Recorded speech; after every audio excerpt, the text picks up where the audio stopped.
Film dilogi tahun 1970. Sekelompok anak aborigin tinggal di pedalaman hutan Australia. Mereka diasuh oleh seorang wanita dewasa bernama Ibu Campbell. Ibu Campbell selalu melindungi anak-anak agar tidak dibawa oleh pemerintah ke pusat penampungan. Pemerintah Australia sengaja mencari anak-anak aborigin untuk dipindahkan dari komunitas mereka ke panti asuhan. Hal ini dilakukan secara paksa demi kepentingan para petinggi negara.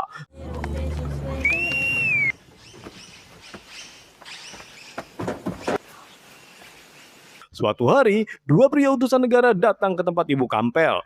Ia sudah memerintahkan semua anak asuhnya bersembunyi. Ibu Campbell berusaha tenang dan mengatakan semua orang sudah pulang. Namun salah seorang pria melihat seorang anak berlari ke tengah hutan.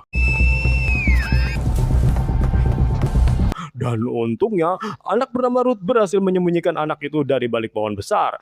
Adik Ruth, sebut saja dia Tuki Jem, mengalihkan perhatian kedua pria itu. Tuki Jem memancing mereka untuk mengejar ke sisi lain hutan. Ia masuk ke dalam gua, salah satu pria ragu untuk mengikutinya, lalu mengajak temannya pergi ke tempat lain. Setelah kedua pria itu pergi, Ruth memanggil Tuki Jem keluar dari gua. Namun ada makhluk aneh di dalam gua yang terus menarik kaki Tuki Jem ke dalam kegelapan. Puluhan tahun kemudian, tepatnya tahun 2024, kita diperkenalkan dengan seorang wanita cantik bernama Sarah. Ia adalah anak dari Ruth. Saat itu Sarah bersama temannya, yaitu Becky, menghadiri acara perayaan dari perusahaan tempat mereka bekerja. Acara itu digelar atas keberhasilan Sarah menjalin kerjasama dengan perusahaan raksasa. Sarah sedang hamil tua dan diperkirakan akan melahirkan dalam beberapa hari lagi. Karena terbawa suasana, Sarah ikut minum minuman keras yang jelas berbahaya bagi janinnya. Dalam perjalanan pulang, Becky bertanya tentang hubungan Sarah dengan ibunya yang kurang harmonis. Pola pikir mereka berdua sangat berbeda. Meski Sarah sudah memiliki keluarga sendiri, Ruth, ibunya, sering datang dan ikut campur dalam kehidupan keluarga Sarah. Tiba-tiba mereka melihat Ruth sedang berjalan kaki menuju rumah. Sarah meminta Becky berhenti dan mengajak Ruth naik mobil. What have you got there? It looks heaps heavy. Sesampainya di rumah, suami Sarah yang bernama Fergus sedang mengobrol santai dengan saudaranya. Sebut saja dia si Joko. Saat Sarah dan Becky bergabung, tiba-tiba Sarah merasakan sakit yang luar biasa. Ia harus melahirkan sebelum waktu yang diperkirakan. Sarah berjuang sekuat tenaga, tetapi tidak sadarkan diri dan hampir kehilangan nyawanya.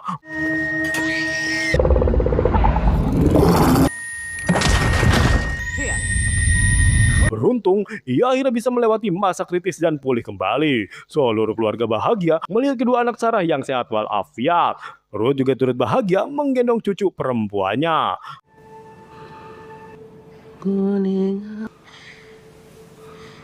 Dokter memerintahkan semua orang meninggalkan Sarah agar bisa beristirahat. Dokter khawatir kondisi Sarah yang baru saja melalui masa sulit bisa berdampak lanjutan seperti stres atau gangguan tubuh.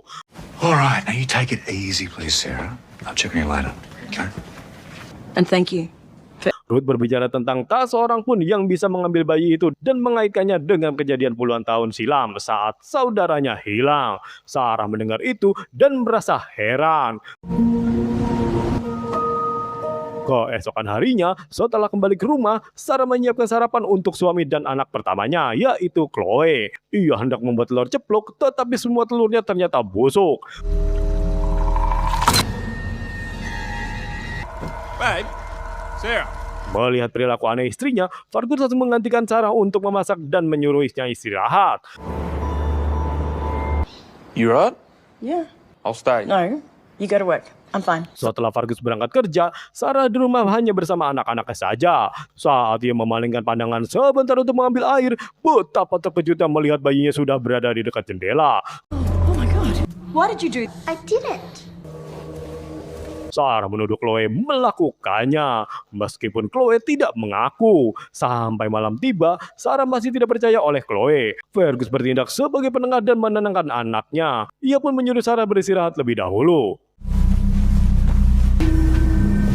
Dan di dalam tidurnya, Sarah bermimpi buruk tentang bayinya yang didekati oleh sesuatu. Saat terbangun, Sarah melihat sosok anak perempuan berbaju putih di depan pintu. Sosok itu mengatakan sesuatu akan datang.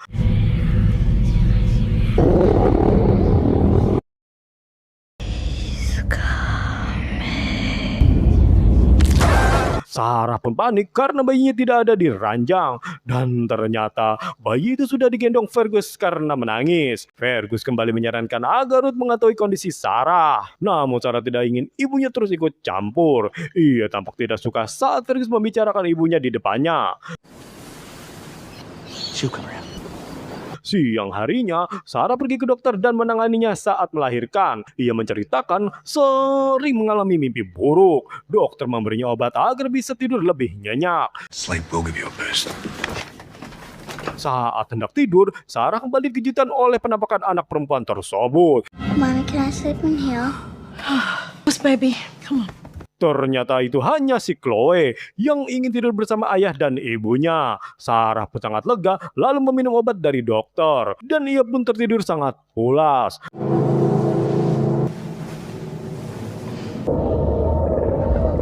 Di keesokan harinya, Fergus membangunkannya karena harus pergi bekerja. Sarah membawa bayinya keluar kamar dan menganggap semua itu hanyalah mimpi buruk saja.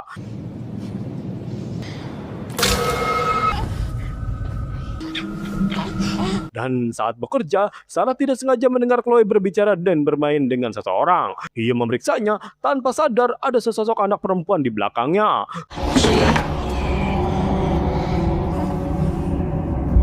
Tiba-tiba terdengar suara ketukan pintu yang semakin kencang. Sarah memeriksa dan ternyata itu Ruth yang datang berkunjung. Gosh, Ruth scared me. Hello, bub. Meski Sarah tidak suka, ia tetap menghormati Ruth sebagai ibunya. Ruth mengeluarkan sesajen untuk dibakar dalam rumah. Sarah mulai kesal karena Ruth keras kepala. Mommy. Well, can I put some ochre around the place? Karena tidak bisa membakar, Ruth mengoleskan cairan kekuningan di dinding ruang tamu. Ia juga mengoleskan sesuatu di dahi bayi. Awalnya, Sarah mengizinkan karena menghargai kepercayaan ibunya. Namun saat Ruth coba memberikannya ke dalam mulut, Sarah sangat marah dan mengusir Ruth dari rumah. Sorry, I'm asking you to leave.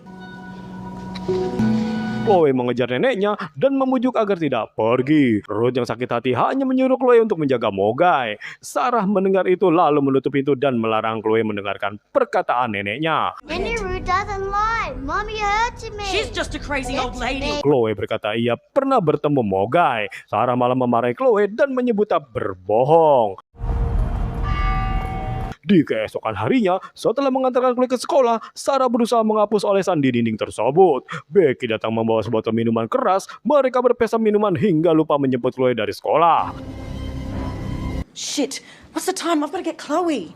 Dengan diantar Becky, Sarah pergi ke sekolah. Guru menahan Sarah karena menganggapnya melakukan kekerasan pada Chloe. Guru yang juga mencium bau minuman keras dari mulut Sarah. Yes, you are. No, I'm not.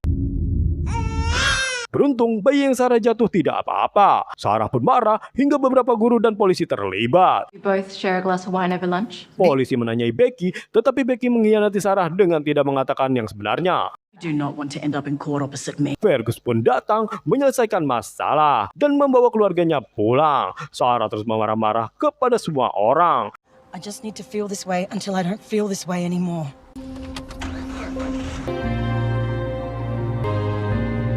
Di malam harinya, anak perempuan berbaju putih kembali datang. Ia mengingatkan Sarah bahwa anak-anaknya sedang dalam pengawasan. Sarah pun takut dan berusaha untuk tidak tidur. Fergus semakin khawatir dengan keadaan istrinya.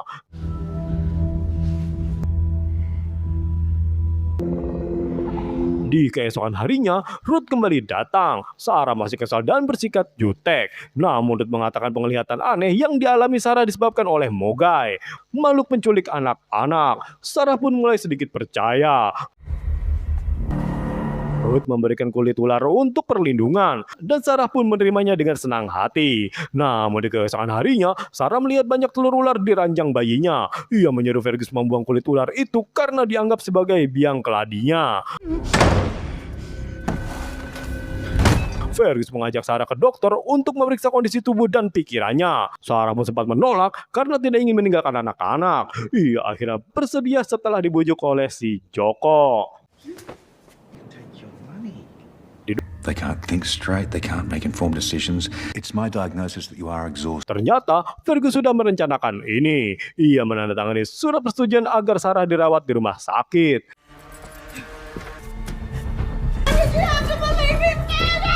Sarah pun mengamuk dan ia ingin segera pulang. Sementara itu, Fergus yang sedang memainkan HP melihat makhluk diduga Mogai hendak mengambil bayinya. Fergus berhasil membawa kedua anaknya keluar dan pergi dari rumah sakit.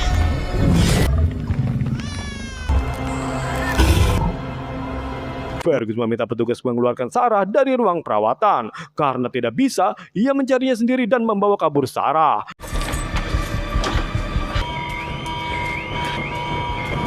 Dalam perjalanannya, Fergus melihat Mogai. Ia menghubungi Ruth dan mengatakan Mogai sedang mengejar mereka. Perjalanan ke rumah Ruth sangatlah jauh. Fergus memutuskan menginap di hotel untuk beristirahat. Di keesokan paginya, Sarah panik karena Chloe tidak ada di tempat tidur. Akhirnya, mereka pun mencarinya ke hutan. Anak perempuan yang sudah memperingatkan Sarah muncul dan memberitahu lokasi Chloe.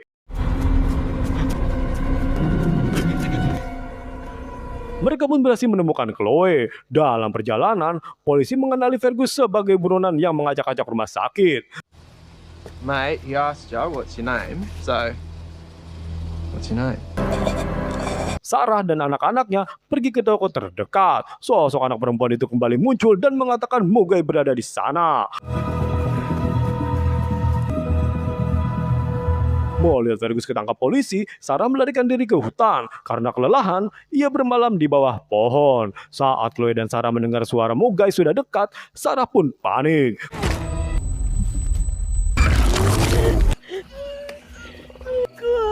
Kepalanya terbentur dan ia kehilangan tenaga. Mogai yang berhasil membawa kedua anaknya pergi. Tak lama kemudian, Ruth datang menyelamatkan Sarah dan membawa Chloe kembali.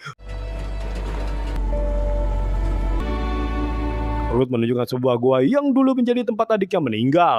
Ia yakin bayi Sarah ada di dalam goa. Ruth mengatakan Sarah dan Chloe untuk masuk menyelamatkan bayi saat Mogai sedang tidur.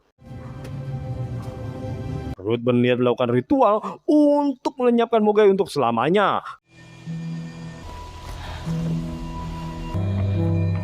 Sarah terbangun dan melihat persiapan ritual. Ia melihat foto anak perempuan yang selalu datang menemuinya. It's my sister. You're Auntie Agnes.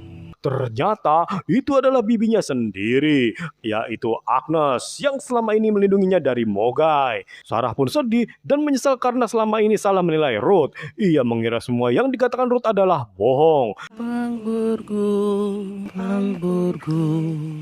Setelah selesai membuat kedua anaknya memakan tanah agar tidak terlihat oleh Mogai, Sarah menyalakan api dan memancing Mogai keluar. Makhluk itu pun muncul dan mendekat.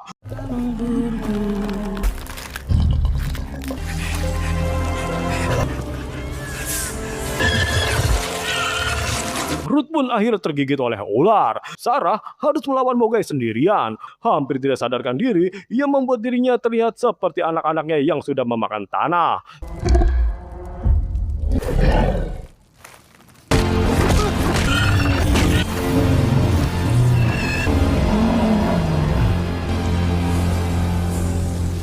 Sarah pun akhirnya berhasil mengalahkan Mogai. Ia lalu melihat kondisi Ruth yang tergigit ular dan sudah tidak bisa tertolong. Akhirnya, Ruth mengembuskan nafas terakhirnya. Sarah pun sangat sedih dan semua arwah anak juga ikut merasakan kesedihan itu.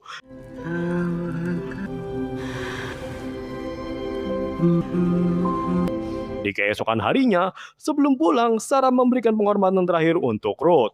Ia mengoleskan tanah di kening Ruth dan menaruh bunga di jasadnya. Dan film pun berakhir. Baiklah, pesan moral yang dapat kita ambil setelah menonton alur cerita film ini adalah bahwa kasih sayang seorang ibu seringkali tidak terlihat dan tidak dipahami di saat yang tepat. Namun pengorbanan dan pelindungannya selalu hadir meskipun dengan cara yang tidak terduga. Jangan menutup hati terhadap nasihat orang tua hanya karena membedakan cara pandang. Karena dibalik semua keanehan dan ketegasan mereka, tersimpan ketulusan untuk melindungi anak-anaknya dari bahaya yang bahkan belum terlihat oleh mata kita sendiri.